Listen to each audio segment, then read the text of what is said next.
আমি যদি জানতাম তোমরা এই কাম করে এখানে আসছো, আমি তোমরা ছাড়াইতে জীবনেও আসতাম না। এটা মার্ডার করে আসতা, নিজেরে বুঝ দিতাম। আমরা কি বুঝছি নাকি? দুই বন্ধু মিলা স্পাল হইতে গেছিলাম, পুলিশ এসে রেড দিছে। ফার্ম গেটে গেছো স্পাল হইতে, ওটা কি স্পাল হওয়ার জায়গা? আমি আর মামা তো থাইল্যান্ডে যাই স্পাল হইতে। আরে ইস্পানিতে তো আমরা সবসময় বনানিতেই যাই। আজকে আকবইরা কিপটামি করে কইলো চল ফার্ম গেটে যাই, পয়সা বাঁচাতে গিয়ে এত কট খেয়ে গেলাম। আপনি ছাড়ানোর ব্যবস্থা করেন। কিন্তু এলাকার লোকজনের কাছে মুখ দেখাইবা কেমনি? এলাকার মানুষের জানছে কেমনে? আপনি কইছেন। আমার কর দরকার আছে, এই ঘটনা নিয়ে নিউজ হয়ে গেছে না? আরে নিউজ হয়েছে তো কি হয়েছে? আমরা মুখ ঢেকে আসছিলাম না হাত দিয়া।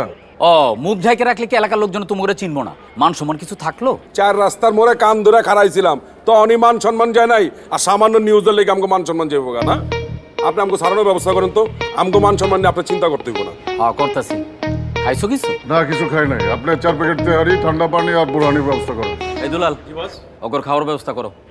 ওই 1 প্যাকেট সিগারেটও আনিস।